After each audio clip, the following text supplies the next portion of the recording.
The Awakening by Kate Chopin, Act 2. Several months have passed since the events of Grand Isle, and a mild winter has begun to settle over the city of New Orleans. There were days when Edna was very happy without knowing why. Days when she was happy to be alive and breathing, when her whole being seemed to be one with the sunlight, the color, the odors, the luxuriant warmth of some perfect southern day. She liked then to wander into strange and unfamiliar places. She discovered many a sunny, sleepy corner fashioned to dreaming, alone and unmolested.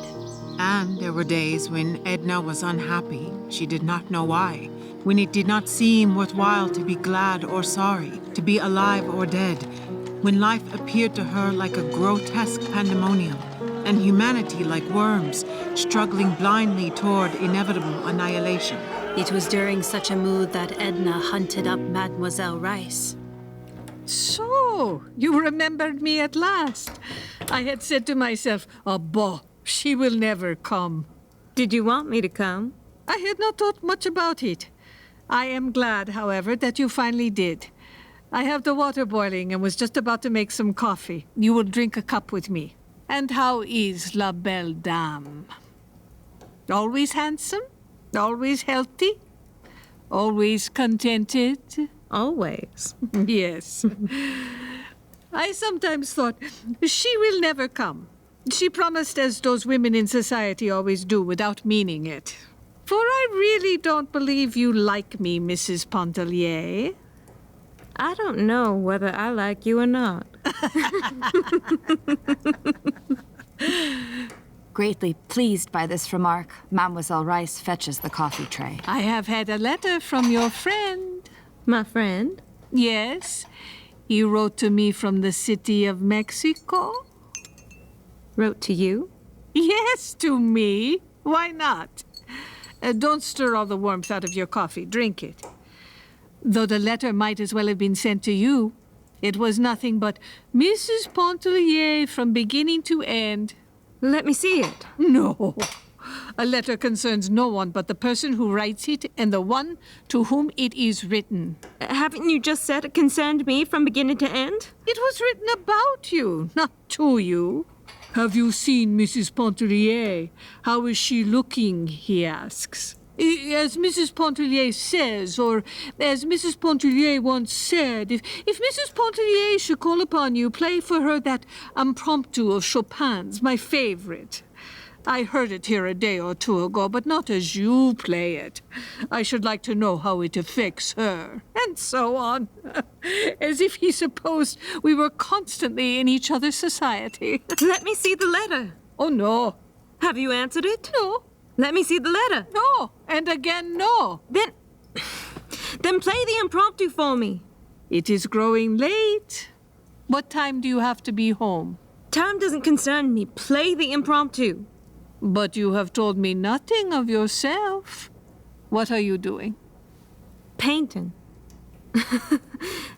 I am becoming an artist. Think of it. Ah, an artist. You have pretensions, madame. Why pretensions? Do you think I could not become an artist? I do not know you well enough to say. To be an artist includes much. One must possess many gifts, absolute gifts, which have not been acquired by one's own effort. And moreover, to succeed, the artist must possess the courageous soul. What do you mean? Courageous, ma foi. The brave soul. The soul that dares and defies. Show me the letter and play for me the impromptu. You see that I have persistence. Does that quality count for anything in art? It counts with a foolish old woman whom you have captivated. Mademoiselle Rice produces the letter and puts it into Edna's hand before seating herself at the piano.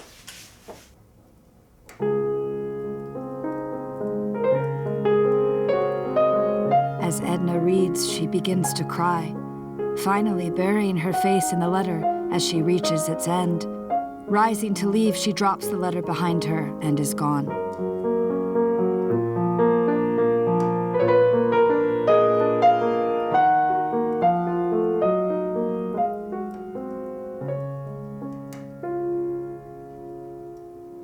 One morning, on his way into town, Mr. Pontellier stopped at the house of Monsieur Ratignolle. Semi-retired from his family practice and resting, as the saying is, upon his laurels, Ratignolle bore a reputation for wisdom rather than skill. Ah, Pontellier. Not sick, I hope. Come and have a seat.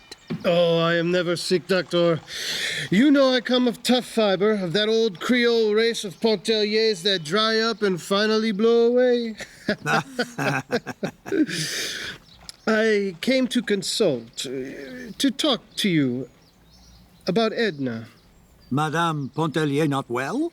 Why, I saw her, I think it was a week ago, walking along Canal Street, the picture of health, it seemed to me. Yes, yes. She seems quite well, but she doesn't act well.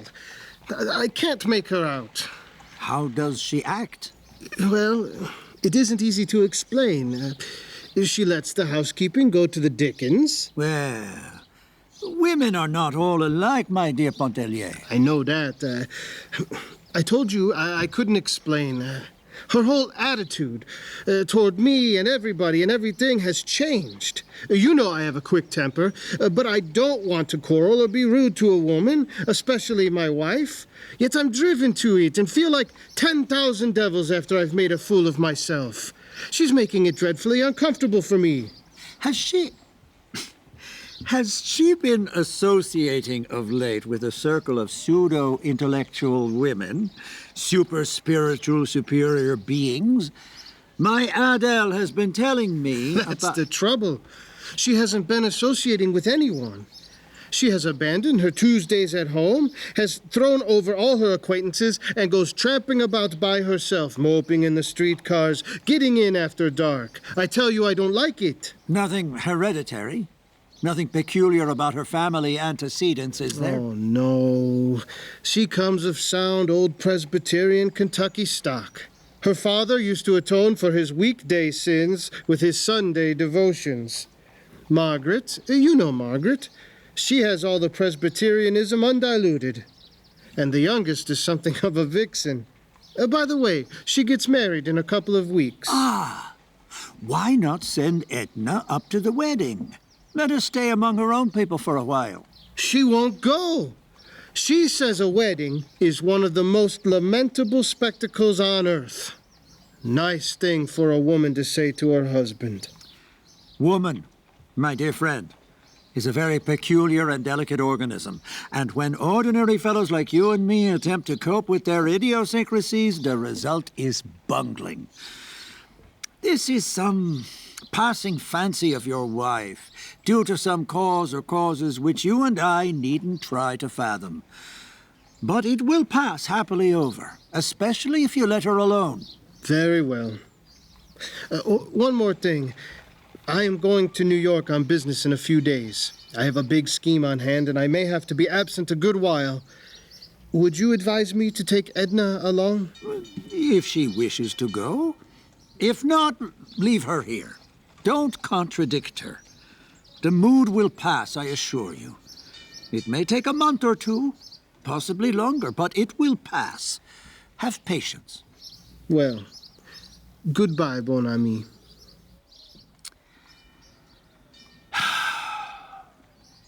I hope it isn't Araban.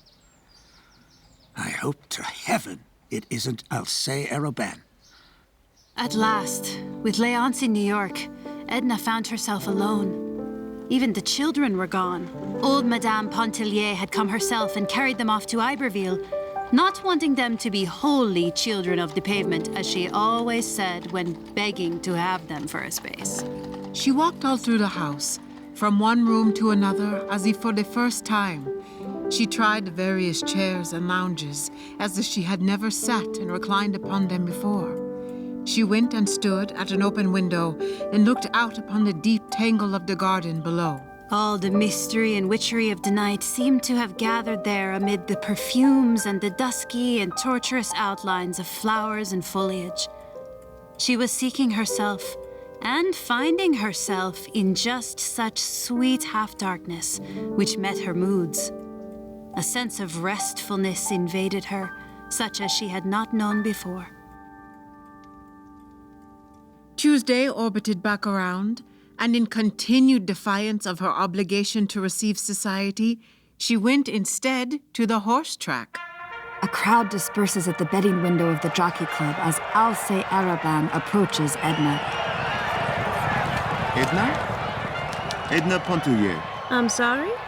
I understand there are few trackmen out there who know the racehorse as well as you, and certainly none who know it better. Oh, well, I suppose that's true.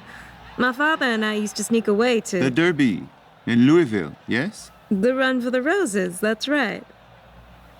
I beg your pardon, but do we know one another? It's Alcé? Alcé Arobin? Alcé Arobin was a familiar figure at the racecourse, the opera, the fashionable clubs. There was a perpetual smile in his eyes, and he admired Edna extravagantly. We've met before on several occasions, I assure you. Only Yes. I found you unapproachable until this very moment. Shall we? Having dined with Edna that evening on Esplanade Street after escorting her home from the jockey club, he stayed and sat beside the wood fire. A different life might have been if I had known you years before. What a wicked, ill-disciplined boy I was then. And impulsively drew up his cuff to exhibit upon his wrist this scar. From a saber cut, which I received in a duel outside of Paris when I was 19. Edna touches the scar gingerly, squinting to see it in the low light. The sight of it startles her, and she clutches his wrist, covering the scar with her hand. Oh, the sight of a wound or scar always agitates and sickens me. I shouldn't have looked at it. I beg your pardon. It never occurred to me that it might be repulsive. They share a moment. Edna is flustered. Alcé is hooked. Good night, Mrs. Pontellier. Will you go to the races again soon? No, I've had enough of the races. I don't want to lose all the money I've won. And I've got to work when the weather is bright instead of... Yes, work, to be sure. You promised to show me your work. What morning may I come up to your atelier? Tomorrow? No. Day after? No. Oh, please don't refuse me. I know something of such things. I might help you with a stray suggestion or two. No. Good night. Why don't you go after you have said good night? I don't like you. I'm sorry you don't like me. I'm sorry I offended you. How have I offended you? What have I done? Can't you forgive me? Alcé bends to kiss Edna's hand, and does so lingeringly. Mr. Arobin, I'm greatly upset by the excitement of the afternoon. I'm not myself. My manner must have misled you in some way. I wish you to go, please. Your manner has not misled me, Mrs. Pontellier. My own emotions have done that. I couldn't help it. When I'm near you, how could I help it? Don't think anything of it, please. You see? I go when you command me. If you wish me to stay away, I shall do so. If you let me come back, Oh, you will let me come back. Edna makes no response. Charmingly nonplussed, Alcé exits. Edna looks curiously at the hand he kissed. She felt like a woman who in a moment of passion is betrayed into an act of infidelity and realizes the significance of the act without being wholly awakened from its glamour. What would he think? She did not mean her husband.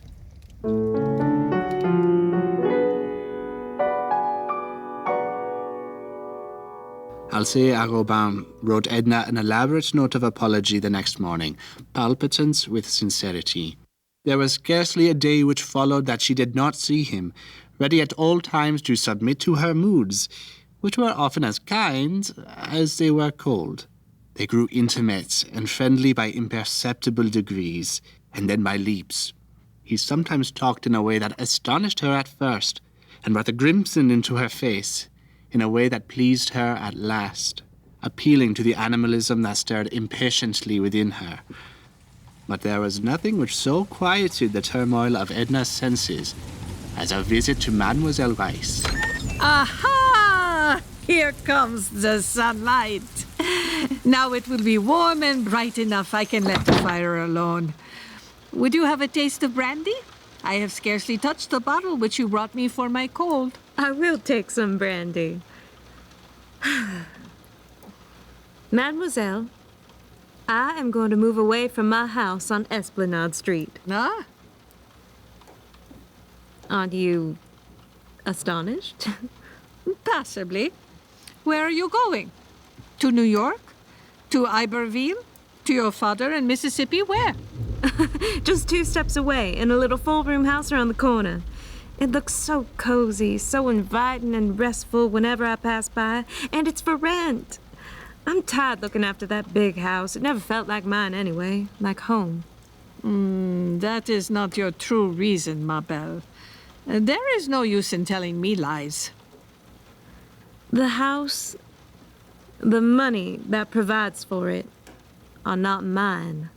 They are your husband's. I have a little money of my own from my mother's estate, which my father sends me by driblets. I won a large sum this winter on the races, and I am beginning to sell my sketches. Monsieur Laidport is more and more pleased with my work. He says it grows in force and individuality. I cannot judge of that myself, but as I said, I have sold a good many, and I can live in that tiny pigeon house for little and nothing with but 1 servant. I know I shall like it. And what does your husband say? I have not told him yet. I only thought of it this morning. He will think I am insane, no doubt. Perhaps you think so too? Your reason is not yet clear to me. There will have to be an understanding, an explanation. Conditions will some way adjust themselves. Aha. You have resolved never again to belong to another than yourself. I shall give a grand dinner before I leave the old mansion. You will have to come to it, mademoiselle. I will give you everything that you like to eat and drink. We shall sing and laugh and be merry for once. Mademoiselle Rice pulls a letter from the end table, offering it to Edna. Another? So soon? Tell me, does he know that I see his letters? Never in the world. He would be angry and never write me again if he thought so. Does he write you? Never a line. Does he send you message? Never a word. It is because he loves you, poor fool, and is trying to forget you since you are not free to belong to him. Oh! Unkind! Malicious! Why did you not tell me? That he was coming back? No great news, ma foi. I wonder he did not come long ago. But when? When? He does not say when. He says very soon. You know as much about it as I do. It's all in the letter. But why is he coming? Edna takes the letter up again, scanning it over and over. If I were young and in love with a man, it seems to me he would have to be some grand esprit, a man with lofty aims and ability to reach them, one who stood high enough to attract the notice of his fellow men. It seems to me, if I were young and in love, I should never deem a man of ordinary caliber worthy of my devotion. Now it is you who are telling lies, mademoiselle. Or else you have never been in love and know nothing about it. Do you suppose a woman knows why she loves? Does she select? Does she say to herself, go to, here is a distinguished statesman with presidential possibilities, I shall proceed to fall in love with him? Or I shall set my heart upon this musician whose fame is on every tongue, or this financier who controls the world's money markets? You are purposely misunderstanding me, ma reine. Are you in love with Robert? Yes. Why? Why do you love him when you ought not to? Why? Why? Because his hair is brown and grows away from his temples. Because he opens and shuts his eyes. And his nose is a little out of drawing. Because he has 2 lips and a square chin and a little finger which he can't straighten from having played baseball too energetically in his youth. Because you do, in short. And what will you do when he comes back? Do? Nothing except feel glad and happy to be alive. Glad, you say. And happy. Day becomes night as Edna and Alcée spend another evening before the fireplace in the Pontellier mansion. What is the matter with you? I have never seen you in such a happy mood as tonight. Don't you know the weather prophet has told us we shall see the sun very soon? Well, that ought to be reason enough. You wouldn't give me another if I spent all night imploring you. One of these days, I'm going to pull myself together for a while and think. Try to determine what character of woman I am. For candidly, I don't know. By all the codes which I am acquainted with, I am a devilishly wicked specimen of the sex. But some way I can't convince myself that I am. I must think about it. Why should you bother thinking about it when I can tell you what manner of woman you are? Oh, yes. You will tell me that I am adorable. Everything that is captivating. Spare yourself the effort. No, I shan't tell you anything of the sort. Though I shouldn't be lying if I did. Do you know Mademoiselle Rice? The pianist? I've heard her play. She says queer things sometimes in a bantering way that you don't notice at the time and you find yourself thinking about afterward. For instance? Well, when I left her today, she put her arms around me and felt my shoulder blades to see if my wings were strong. She said, The bird that would soar above the level plane of tradition and prejudice must have strong wings. It is a sad spectacle to see the weaklings bruised, exhausted, fluttering back to earth. Whither would you soar? I've heard she's partially demented. She seems to me wonderfully sane. I'm told she's extremely disagreeable and unpleasant. Why have you introduced her at a moment when I desired to talk of you? Talk of me if you like, but let me think of something else while you do. Alcée leans over Edna on one arm, his free hand gliding through her hair. Having sufficiently tested the waters, he finally kisses her. It was the first kiss of her life, to which her nature had really responded, a flaming torch that kindled desire. Edna pulls Alcée into her, and they begin to make love. There was neither shame nor remorse among the conflicting sensations which assailed her, only a dull pang of regret, because it was not the kiss of love which had inflamed her, because it was not love which had held this cup of life to her lips. Edna escorts Alcée to the front door. He waltzes with her to avoid leaving. When shall I see you again? At the dinner, of course, day after tomorrow. Ah, yes, the coup d'etat, of course. Please don't call it that. Not before? Not tonight, or tomorrow morning, or tomorrow noon, or night? Or the day after, morning or noon? Can't you see yourself without my telling you what an eternity it is? Not an instant sooner. Though Edna had spoken of the dinner as a very grand affair, it was in truth a very small, select evening. Mrs. Merriman, Victor Lebrun, Miss Mayblunt, Alcée Arobin, Mademoiselle Rice, and Monsieur Ratignolle enter at once from all directions in a tempest of greeting and chatter as they find their seats at the table. Ha, Mademoiselle Rice. When did you sneak in? At the last second, of course. Just prior to Monsieur Ratignolle and his wife's excuses. Alphonse, you simply must allow me to introduce you to... Alcée Arobin, of course. Delighted. Any relation to the firm of Leitner and Arobin? Well, one is really forced as a matter of convenience these days to assume the virtue of an occupation if he has it not. Leitner is an old chum, you see, and kind enough to permit my name to decorate the firm's letterhead. Finally, Edna appears at the head of the table with a large cluster of diamonds in her hair. Ooh, something new, Edna? Brand new, in fact, Miss Mayblunt. A present from my husband. It arrived this morning from New York. I may as well admit that this is my birthday and that I am 29. In good time, I expect you to drink my health. Meanwhile, I shall ask you to begin with this cocktail, composed... Would you say composed? Composed by my father in honor of Sister Janet's wedding. All things considered, it might not be amiss to start out by drinking the Colonel's health in the cocktail which he composed on the birthday of the most charming of women, the daughter whom he invented.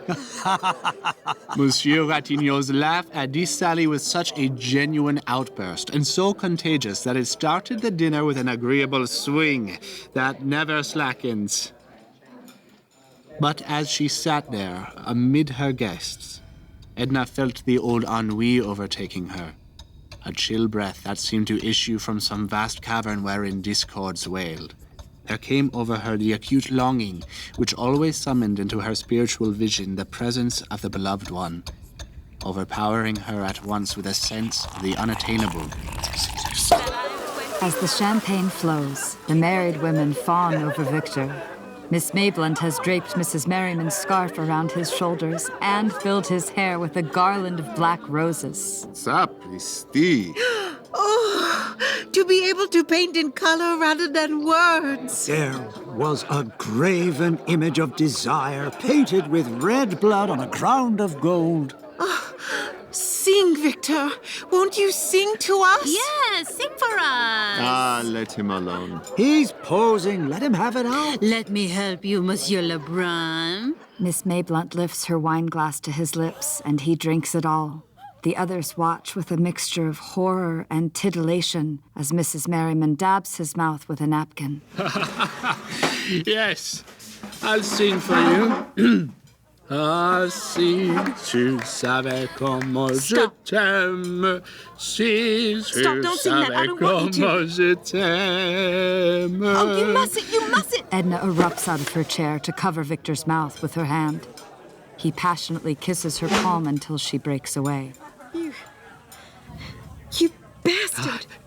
I apologize, Mrs. Pontellier. I didn't know you meant it. Come, Victor, you've posed long enough. Edna pulls the makeshift garland out of his hair and hurls it across the room. Monsieur Ratignol stands to go. That's me, I'm afraid. So soon? Bonne nuit, ma reine. Soyez sage. If you'll help a decrepit old genius to her cab, Monsieur Ratignol, that's me as well. But of course, mademoiselle. Now, where was I now? The senses and the sorrows and the sins and the strange loves that suck the breasts of hate till lips and teeth bite in their sharp indenture, followed like beasts with flaps of wings and fins. Death stood aloof behind a gaping grate, upon whose lock was written, Peradventure. Alcée stands with Edna at the door as she waves off the last of her guests. Well, what's next? The servants are all gone. I dismissed them with the musicians. The house has to be closed and locked, and I shall trot around to the pigeon house for good, I suppose. I'll send Celestine over in the morning to straighten things up. Are you tired? And miserable. I feel as if I had been wound up to a certain pitch, too tight, and something inside of me has snapped. You have tried to do too much in the past few days. The dinner was the last straw. You might have dispensed with it. Yes, it was stupid. No, it was delightful, but it has worn you out. I thought you were going. I will, after I have said good night. Good night. Good night. Good night. Edna leads Alcée into her bedroom as Léonce appears in New York, composing a letter. My dear Edna, I must vehemently protest your intentions to abandon our family home for reasons I am unwilling to acknowledge as adequate. I only pray you have not acted upon your rash impulse. I would beg you to consider first, foremost, and above all else, what people will say. It might get noised about that the Pontelliers have met with reverses and forced to conduct their menage on a humbler scale than heretofore. It might do incalculable mischief to my business prospects. Assuming that you have already engaged upon this foolish venture, I am including instructions to a well-known architect I have taken the liberty of employing for the remodeling of our home. Changes which I have long contemplated and which I desire carried forward during my temporary absence. Expert and reliable packers have likewise been engaged to convey the furniture, carpets, pictures, everything movable in short, to places of security. The boys will, of course, have to stay a good deal longer in Iberville. Furthermore, in the daily papers will soon appear a brief notice to the effect that... The scene shifts to Mademoiselle Rice guffawing at her morning paper. Mr. and Mrs. Pontellier are contemplating a summer sojourn abroad, and their handsome residence on Esplanade Street is undergoing sumptuous alterations and will not be ready for occupancy until their return. Night becomes day as Adele Ratignolle appears at Edna's door. She is very pregnant. Edna Pontellier, you have neglected me much of late. Besides, I have been utterly consumed with curiosity to see this little... My pigeon house. Aha. I want to hear all about the dinner party. Monsieur Ratignolle left so early. What happened after he left? Oh, nothing really. The champagne and grapes you sent over were too delicious. But where on earth are you going to put Mr. Pontellier in this little house? And the boys? Well, I don't intend... In some way, you seem to me like a child, Edna. You act without a certain amount of reflection which is necessary in this life. That is the reason I want to say you mustn't mind if I advise you to be a little careful while you are living here alone. Why don't you have Mademoiselle Rice come and stay with you? She wouldn't wish to come, and I shouldn't want her always with me. Well, the reason... You know how evil-minded the world is. Someone was talking of Alcée Arobin visiting you. Of course, it would not matter save for the fact that Mr. Arobin has a dreadful reputation. Monsieur Ratignolle was telling me that his attentions alone are considered enough to ruin a woman's name. Does he boast of his successes? No, I believe he is a decent fellow as far as that goes.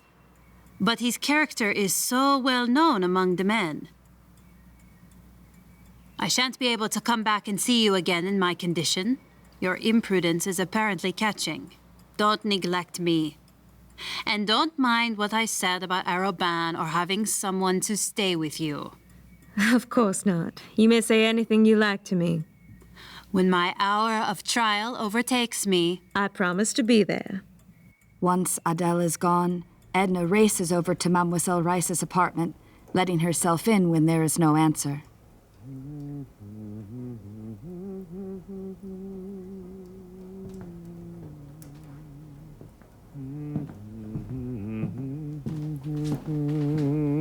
Why, Robert. Mrs. Pontellier, how do you happen... Oh, how well you look. Mademoiselle Rice isn't in. I never expected to see you. When did you come back? I returned the day before yesterday. Day before yesterday? Day before yesterday. Then if you had not met me here today, you wouldn't... When... That is, didn't you mean to come and see me? Oh, of course, I should have gone to see you. There have been so many things. I started in at once yesterday with the old mercantile firm. After all, there is as much chance for me here as there was there. That is, Mexico was not very congenial. So, you have come back because Mexico was not very congenial? Because business is as profitable here as there? Because of any reason, and not because... I was very much surprised to hear of Mr. Pontellier's absence, and your... Do you remember that you promised to write to me when you went away? I couldn't believe that my letters would be of any interest to you. That is an excuse. It isn't the truth. Good day, monsieur. Are you not going to wait for Mademoiselle Rice? No. I have found when she is absent this long, she is liable not to come back till late. Won't you wait for her? Not if you think she would not be back till late. And I should miss the pleasure of walking home with you. Come, take my arm. I'd like to take you the more scenic route past the Pontellier mansion, but Léonce has had it torn near in half, and they haven't yet bothered to put it back again. I never knew you in your home. I am glad you did not. You must stay and dine with me, Robert. I am all alone now, and it is so long since I have seen you. There is so much I want to ask.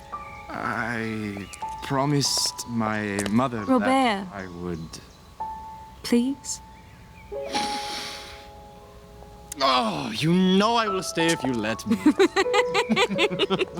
This is the first moment you have seemed to me like the old Robert. Tell me, what have you been seeing and doing and feeling out there in Veracruz? Well, I've been seeing the waves in the white beach of Grand Isle. The quiet, grassy street of the Chenière. The old fort at Grand Terre. I've been working like a machine and feeling like a lost soul. There was nothing interesting. And what have you been seeing and doing and feeling all these days? I've been seeing the waves and the white beach of Grand Isle, the quiet, grassy street of the Chenière Caminada, the old sunny fort at Grand Terre. I've been working with a little more comprehension than a machine and still feeling like a lost soul. There was nothing interesting. Mrs. Pontellier, you are cruel. I only meant to... I know. Don't explain. Please. When you are tired of me, tell me to go. You never tire me. You must have forgotten the hours and hours at Grand Isle in which we grew accustomed to being together. I have forgotten nothing at Grand Isle. Edna and Robert have arrived outside the pigeon house. Alcée Arobin opens the door from the inside. There you are, Edna. Celestine let me in. Hope you don't mind. The Merriman card party has been postponed on the account of ill children. What are you... How do you do, Arobin? Oh, Lebrun, to be sure. I heard yesterday you were back. How did they treat you down south? Fairly well. But not well enough to keep you there? Stunning girls, though, in Mexico. I thought I should never get away from Veracruz when I was down there a couple of years ago. Though I admit they made more impression on me than I made on them. You were likely less fortunate than Robert, I imagine. I am always less fortunate than Robert. Has he been imparting tender confidences? I've been imposing myself long enough. Don't be silly. Please convey my regards to Mr. Pontellier when you write. Robert, you'll come back? Robert shakes hands coolly with Alcée and is gone. Fine fellow, that Lebrun. I never heard you speak of him before. I'm not going to Mrs. Merriman's. If you see her, tell her so. Do you want to go out for a walk? Or a drive? It would be a fine night. No, I don't want to do anything but just be quiet. You go away and amuse yourself. Don't stay. I'll go away if I must, but I shan't amuse myself. You know that I only live when I am near you. Is that one of the things you always say to women? I have said it before, but I don't think I ever came so near to meaning it. Good night. I adore you. Sleep well. Alcée kisses Edna's hand and departs in the opposite direction as Robert. Some way you seemed nearer to me off there in Mexico. The following morning was full of sunlight and hope, but Robert did not come. Nor did he come the following day, nor the next. Each morning she awoke with hope, and each night she was prey to despondency. There was, finally, no despondency when she fell asleep on the 7th night he did not come. But neither was there hope when she awoke in the morning.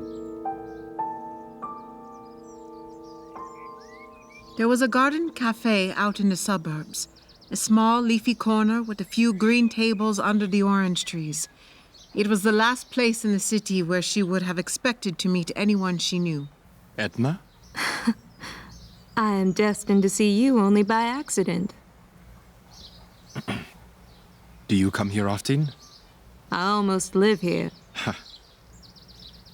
I used to drop in every day for a cup of Katish's good coffee. This is the first time since I came back. Why have you kept away from me, Robert? Why are you so personal, Mrs. Pontellier? Why do you force me to idiotic subterfuges? I suppose there is no use telling you I've been very busy, or that I have been sick, or that I have been to see you and not found you at home. Please, let me off with any one of these excuses. You save yourself something. I don't know what, but in sparing yourself, you never consider for a moment what I think, or how I feel your neglect and indifference.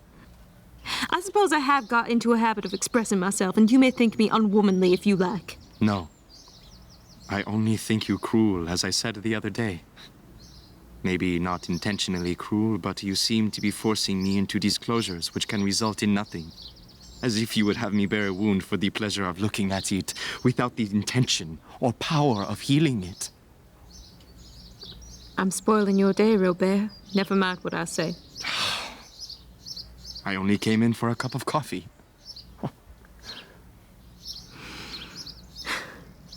Isn't this a delightful place?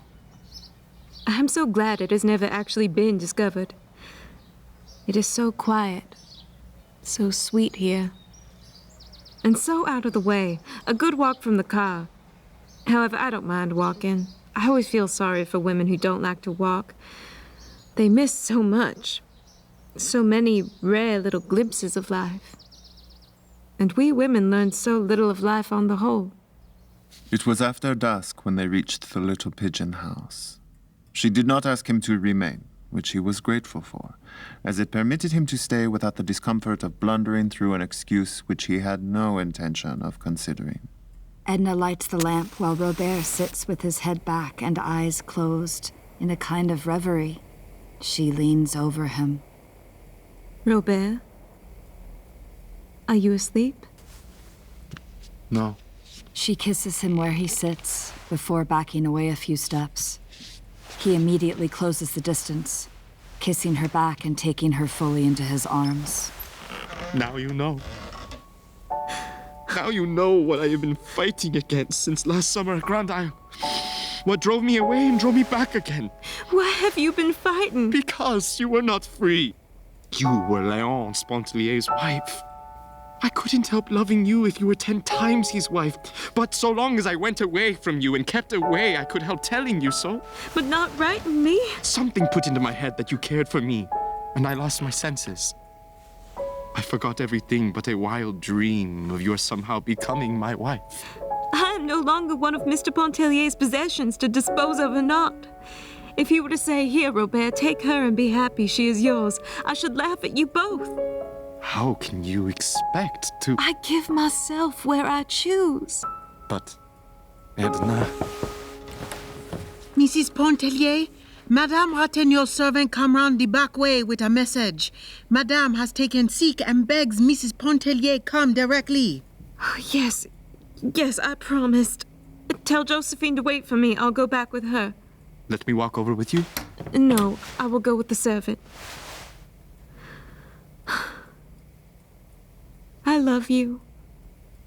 No one but you.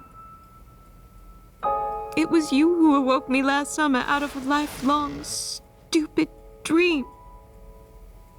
Oh, you have made me so unhappy with your indifference. Now you're here, we shall be everything to each other. Nothing in the world is of any consequence. I must go to my friend. Tell me goodbye. He kisses her and pulls her hard against him, fingering the buttons on her blouse. She pulls away. You will wait for me? No matter how late, you will wait. Don't go, Edna. Please. Why should you go? I shall come back as soon as I can. I shall find you here. Edna. Edna makes her way out into the night as the scene shifts to Adele in labor. Madame Ratignolle's sister, who had always been with her at such times, had not been able to come up from the plantation, and Adele had been inconsolable until Mrs. Pontellier so kindly promised to come. The children were all sleeping in the back room. Madame Ratignolles was in the salon, whither she had strayed in her suffering impatience. Adele, I came just as soon as I could. There is no use. There is no use. We must get rid of Dr. Mandelet. He is getting too old and careless. He said he would be here at 7:30. Now it must be 8. There. Dr. Mandelet ought to be killed. Is it possible I am to be abandoned like this, neglected by everyone? Where is Alphonse? Here, Adele. Out! Neglected indeed, aren't I here? And I'm quite sure I heard Dr. Mandelet's coop. Yes, there it is, down at the door. Edna began to feel uneasy, seized with a vague dread, with an inward agony, with a flaming, outspoken revolt against the ways of nature. She witnessed the scene of torture. Her own like experiences seemed far away, unreal, and only half remembered. She recalled faintly an ecstasy of pain, the heavy odor of chloroform, a stupor which had deadened sensation, and an awakening to find a little new life to which she had given being, added to the great unnumbered multitude of souls that come and go. Dr. Mandelet places Adele's newborn in her arms. Edna comes to her side to see the little one. Think of the children, Edna. Oh, think of the children. Remember them. Monsieur Ratignolles ushers Edna out of the room. You shouldn't have been there, Mrs. Pontellier. That was no place for you. Oh, well, I don't know that it matters after all. One has to think of the children sometime or other. The sooner the better. Farewell, monsieur. When is Léonce coming back? Quite soon, sometime in March. Are you going abroad? Perhaps. No, I am not going. I don't want to go abroad. I want to be let alone. Nobody has any right, except children, perhaps, and even then it seems to me, or it did seem. The trouble is that youth is given up to illusions. It seems to be a provision of nature, a decoy to secure mothers for the race.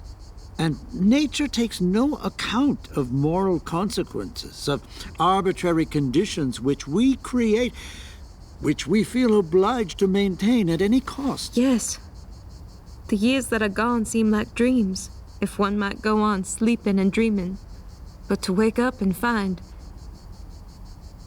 Oh well. Perhaps it is better to wake up after all, even to suffer, rather than to remain a dupe to illusions all one's life. My dear Edna, you seem to me to be in trouble.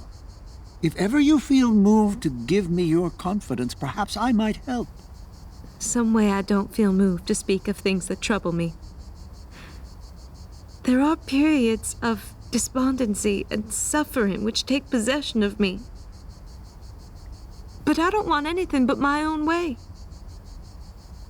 That is wanting a good deal, of course. When you have to trample upon the lives, the hearts, the prejudices of others.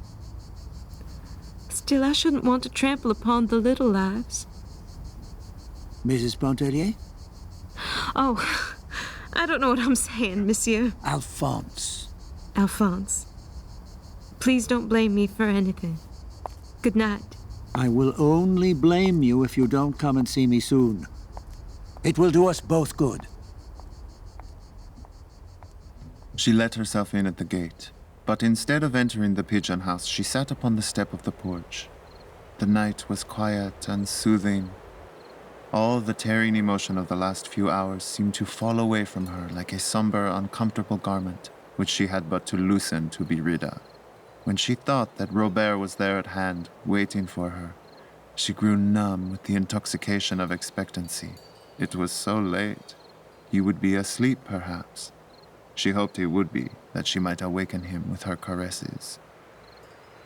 But Robert was not waiting for her in the little parlor. when the house was empty.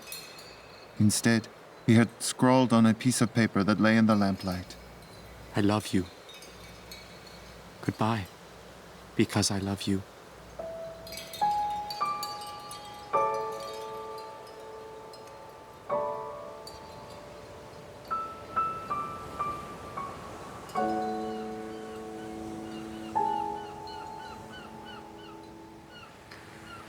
The sun was beating down upon Grand Isle as Victor, with hammer and nails and scraps of scantling, was patching a corner of one of the galleries. Madame Lebrun sat nearby watching him work. She never tired of hearing Victor describe the dinner at Mrs. Pontellier's. The flowers were in tubs, the champagne in huge golden goblets. Venus rising from the foam could have presented no more entrancing a spectacle than Mrs. Pontellier, blazing with beauty and diamonds at the head of the board. I am beginning to see why it's so fashionable nowadays to be in love with a married person. She drank enough wine to blind a man and put roses in my hair and bade me sing her to sleep. Edna appears with a small piece of luggage, weary from travel. I heard the hammering from the wolf. I supposed it was you mending the porch. How deserted everything looks this time of year. But there's nothing fixed up yet, Mrs. Pontellier. We'll give you Victor's room. It's the only place. Victor will show you. Thank you, but I have a notion to go down to the beach and take a little swim. But the water is too cold. No, don't think of it. Well, I might go down and try. Dip my toes in. It seems to me the sun is hot enough to have warmed the very depths of the ocean. I'd better go right away. It would be a little too chilly if I waited. Hurry, Victor, run and find Philomel's mother. Oh, these women have no consideration. She might have sent word. Edna walks on the beach.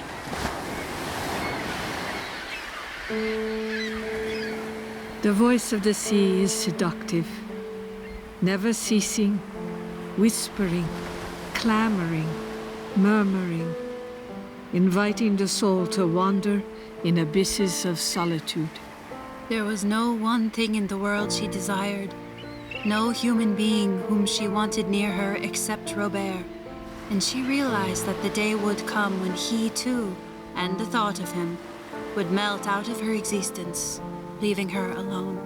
Her children appeared before her like antagonists who had overcome her, who had overpowered and sought to drag her into the soul's slavery for the rest of her days. But I know a way to elude them. A bird with a broken wing was beating the air above, reeling, fluttering, circling disabled down to the water.